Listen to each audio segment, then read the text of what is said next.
Today we are looking at the lewdest, most ecchiest anime from each year of the last decade. We are starting from 2014 all the way through to what I think is currently the lewdest anime of 2024. This was actually way harder than I thought, though the research part was awesome. Like, a lot of years had an insane amount of really good ecchi titles, some of them absolute classics, but I set myself the challenge of choosing only one. Honestly, in some cases, I spent around 30 minutes trying to pick which series I wanted to place as ecchi champion for that year, so I'd love to do videos breaking down the lewdest anime of each year individually in the future. And I'll do that if there's enough interest. Let's say if this video can get 690 likes, I'll go ahead and start that. It seems like the right number. So here are my picks for the lewdest anime of each year of the last decade. 2014 had some amazing ecchi titles, including the amazing Trinity Seven, which I chose as champion for that year. Trinity Seven is an ecchi comedy packed with action. It's about a dude named Arata Kasuga, who's a bit of a degenerate, let's say. One day, everything goes wrong when a strange black shadow covers the sun, and his whole town crumbles into dust because of something called the breakdown phenomenon. Arata then realizes that his entire life has been an illusion. Now, just when things couldn't get any weirder, Arata meets a mysterious girl named Lilith Asami. She gives him two choices: give her a special magic book that he has, or face some serious danger. However, Arata, being pretty smart, picks a third option. He decides to join a secret magic school called Royal Biblia Academy. At this academy, Arata meets the Trinity Seven, a group of 7 powerful girls, each with their own awesome magical abilities. Together, they must figure out how to stop the destruction that's coming their way. And of course, this is where all the ecchi comes into play. A perverted boy in a school with a load of girls. Yes, some are into his arrogant jerk nature, and others, well, definitely not so. This one has that harem setting that we're all familiar with, but it does it so damn well. Plus, when you get introduced to Lise, well, damn does it get spicy.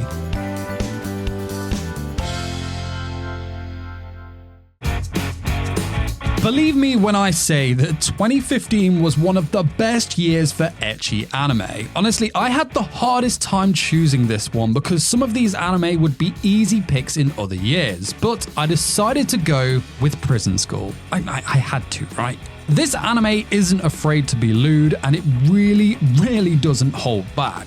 It's about 5 lads who enroll at an all-girls school and take advantage of their situation. They decide it would be a good idea to get a better look at the girls while they're in the showers, but they get caught peeping and are sentenced to the school's prison run by the student council, who are not afraid to deal out the punishment. The problem is that these boys actually love being tortured and punished by the girls, so for them, this is actually a pretty sweet deal. Now, to put it simply, Prison School, well, it's hardcore. From S&M style punishments to urinating, this show does it all. Like, the girls have giant chests and killer thighs, whereas the boys pull some of the most cursed faces that I have ever seen. Watching Prison School makes you feel dirty and good at the same time.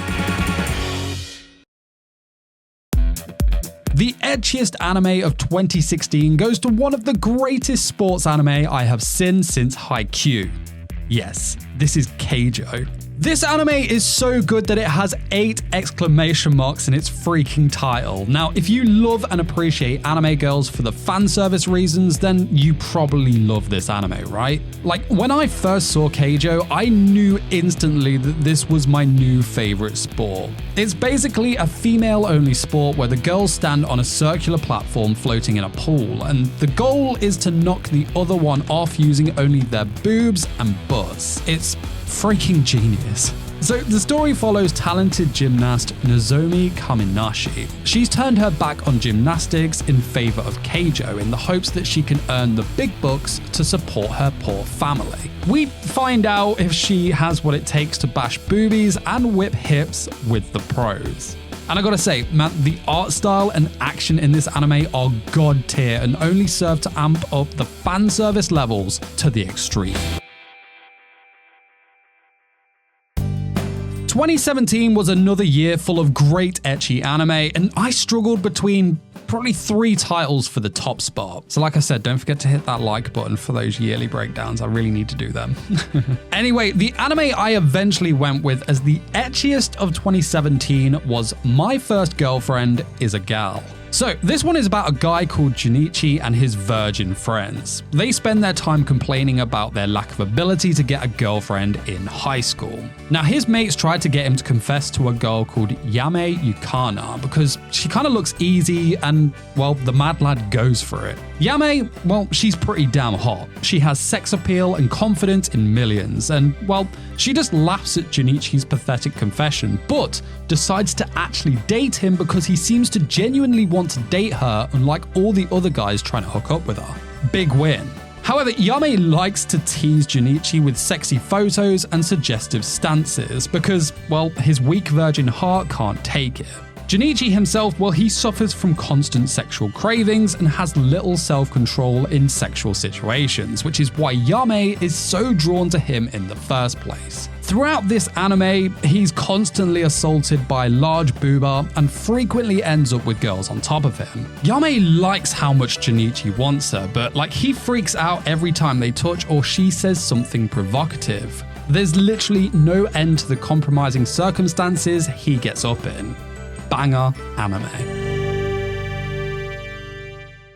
Ah, yeah, 2018. I remember 2018. That was the year of Darling. You know, Darling in the Franxx. That was terrible. Now, there were a lot of really good ecchi continuations in 2018, but I'm sticking to season 1's only in this list, so the title goes to the anime with the thick-ass ghost in it. Yes, Yuuna and the Haunted Hot Springs. This anime is fan service at its finest and was one of my favorite new anime to come out that year, actually. So, Fuyuzora Kogarashi is a medium who has been haunted by spirits since his childhood. He has been possessed several times, but as he grew older, he became more immune to the spirits and can even exorcise them with a single punch now. However, he is now poor and is in need of an inexpensive boarding place to live in. He finds it affordable to stay at the Yuragi Mansion, and the major reason that this mansion is so inexpensive is that, well, because it's haunted. But having dealt with ghosts for most of his life, Fuyuzora accepts them and begins to live in the home. While he lives here, he finds out that the ghost of the mansion isn't as malicious as the rumors suggest. Instead, it's the ghost of the beautiful, silver-haired Yuuna, who I would choose as a ghost to haunt me if I had the option. No shame, no shame. Now, of course, a lot of the ecchi in this anime revolves around Yuuna, as well as the other occupants in the mansion, who are, of course, all attractive and sexy girls. What more could a guy ask for? 2019 was another year I was toying with probably around 4, maybe 5 titles for the top prize, but in the end, I went with Hensuki. So Hensuki's full title when translated reads, "Are you willing to fall in love with a pervert as long as she's a cutie?" Which, you know, is a title that, you know, stood out to me in an instant. And the anime, well, it didn't disappoint. So most guys in their adolescence desire one thing: a girlfriend. This is no different for Keiki Kiryu. Now, one memorable afternoon, his days of pining for a lover appear to be gone when he gets a love letter from an unidentified sender, along with, yes, a pair of white pantsuit. So, to find the identity of his secret admirer, codename Cinderella, he investigates numerous potential candidates, including his senior, Sayuki Tokihara, his underclassman, Yuika Koga, and his classmate, Mao Nanjo. However, when Keiki investigates who this mystery Cinderella is, he discovers the perverse obsessions concealed behind each candidate's innocent exteriors. This is where the anime gets pretty wild. Some of these girls, well, they're extreme in their kinks, and this series, it can be a pretty wild ride, that's for sure. 2020 was a year none of us will forget for all the wrong reasons, but there was some good in it. While toilet paper supplies were low, the same couldn't be said for the amount of lewd anime we got, which, I guess you could say is a bad combo. But which anime was the lewdest of the year? Well, it was Interspecies Reviewers, obviously, and man did it deliver. In a world filled with numerous diverse species, we have succubi, fairies, orcs, you name it. How can one determine the burning question on everyone's mind? Yes, which species is the sexiest? Fortunately, brothels are fully legal in this world, so a dedicated crew of daring devotees set out to visit each establishment across the nation. In doing so, they will sample each species and rank them on what appears to be the most random scale possible. Thus, the reviewers of interspecies relationships were born. Honestly, I don't think the world was ready for this anime. It probably still isn't ready now. Interspecies Reviewers is one of those series that really plays with the boundaries of what an ecchi anime can do. You know, there's a very delicate line between ecchi anime and its more perverse relative, hentai. And well, that line, yeah, Interspecies Reviewers plays jump rope with it.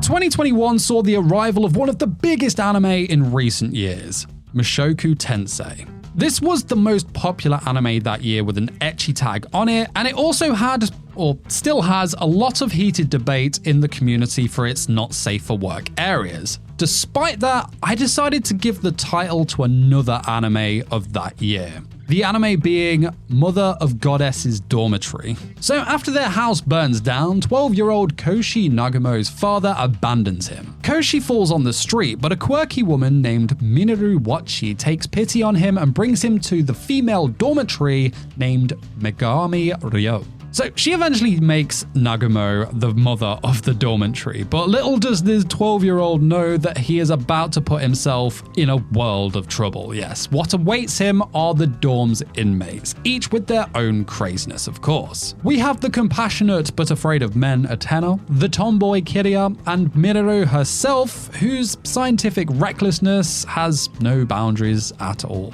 And I gotta say, despite not being that well received when this anime came out, there is no denying that this was the ecchi anime of the year, easily. I mean, despite the MC's questionable age, he's 12.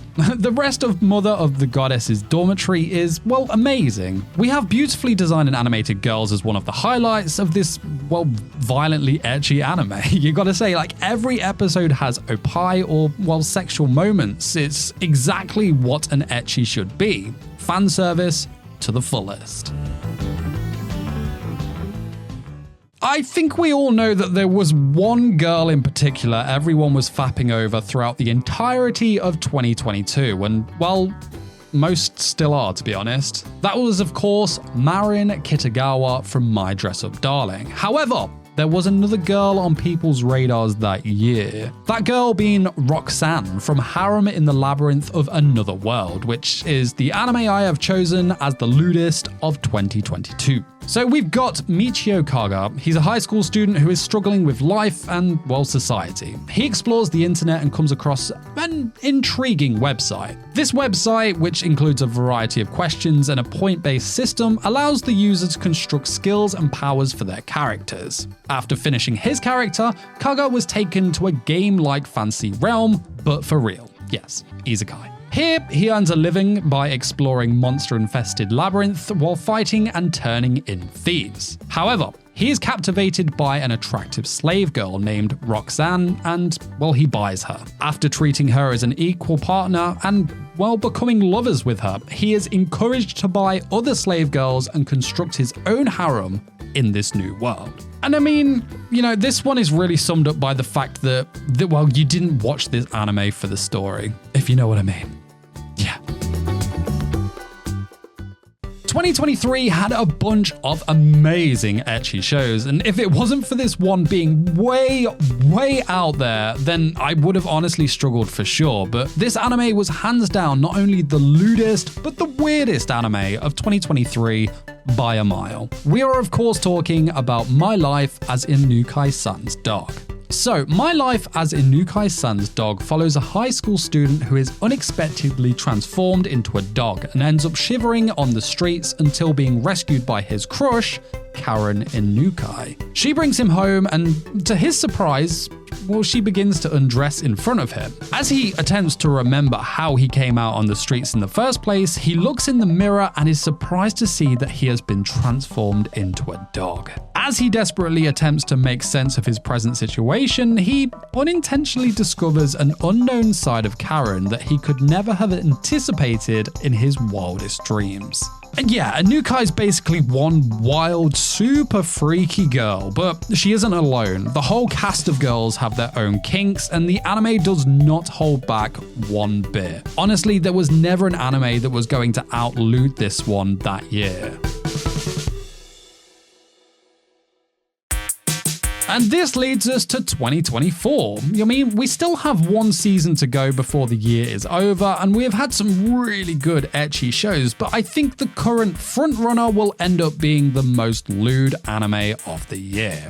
And yes, I'm sure you've already guessed it, we're talking Gushing Over Magical Girls.